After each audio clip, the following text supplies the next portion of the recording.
j'aimerais bien revenir avec vous ici sur le formulaire. Parce qu'en fait, j'ai constaté que je me répète énormément. Et ça, c'est pas bon. C'est pas bon du tout. Si par exemple plus tard j'ai envie de faire une modification, je serai obligé de faire des copies-coller et de le faire un peu partout, que ce soit ici dans le champ pour register, ainsi que pour le champ ici pour se connecter. Et aussi bientôt aussi pour le champ pour récupérer le mot de passe, etc. Et ça peut devenir très vite pénible. Alors, dans cet épisode, nous allons vite fait créer un composant qui va nous permettre en fait de, on va dire, de réutiliser le même formulaire. Comme ça, si plus tard on fait une modification, ça sera affecté automatiquement partout dans tous les champs. Alors, pour ce faire, par exemple, là, je vais copier ça. Une fois copié, ici dans le dossier hôte, je vais créer un fichier bled. Alors, comme nom, je mets feeds.bled.php. Et là, je code ça à l'intérieur. Alors, ici, ce que je vais faire, alors, je reviens ici. Alors, soit on utilise des composants comme on l'a vu la dernière fois, ou bien on utilise tout simplement les include. Et là, je mets fit. Alors, ici dans les valeurs, je fais ça comme ça. Voilà. Et là, j'écarte ici. Parce qu'en fait, nous allons mettre plusieurs valeurs. D'abord, en premier lieu, je vais récupérer ici le nom. Là, par exemple, je mets name. Et là, ça regarde à name. Je reviens ici. Alors, déjà ici, je mets name. Ici, dans le odd, dans le value, je mets aussi name.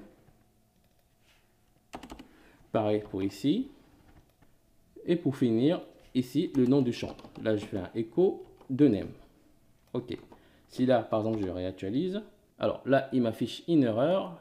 En fait, c'est normal. Ici, j'ai mis une variable, mais ce n'est pas une variable. Voilà. Là, je réactualise. Alors, qu'est-ce qu'on peut aussi bien mettre? Si je reviens ici, là, on a aussi le placeholder. Ici, le placeholder, c'est nom d'utilisateur. Là, ce que je peux faire, je le copie. Là, je duplique. Ici, je mets placeholder. Et là, je coupe ça. Je fais un echo. Le placeholder. Je reviens ici. Et là, à l'intérieur, je colle. Si là, je réactualise, nickel. Alors, je reviens ici. Qu'est-ce qu'on peut aussi bien mettre? Là, on a le type. Ici, comme type, c'est test. Là, je fais un echo. Je mets $type. Je reviens donc ici. Là, c'est type. Et là, c'est test. C'est là, je réactualise.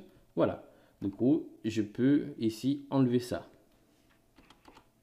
Si par exemple là, je réactualise, OK. Et là, je reteste. Nickel, ça marche. Du coup, c'est très simple. Il me suffit tout simplement de dupliquer ça et faire pareil ici pour l'email. Ici, c'est email. Là, c'est adresse email. Et là, c'est email. J'enlève.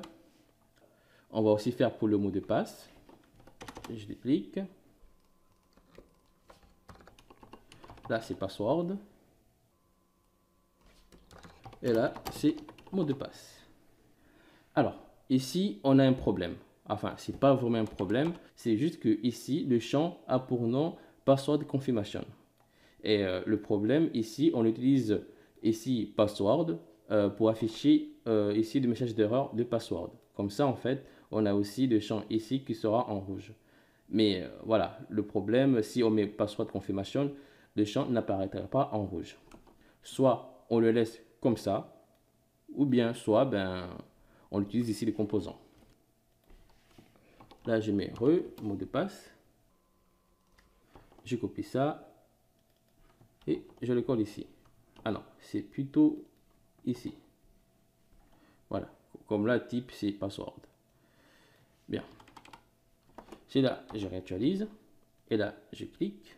Et là, ici, tu vois que le mot de passe confirmation, ça ne marche pas en fait.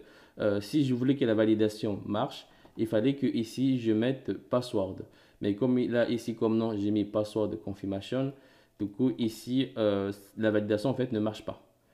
Ici, j'ai passé au formulaire pour se connecter. Je vais donc ici dans login.blad.php. Je reviens ici. Et là, je copie ça. Je colle ici. Je copie pour le mot de passe. Et je le colle ici. Là, je réactualise. OK. Et là, si je clique, il n'y a pas de problème. Ça marche, nickel.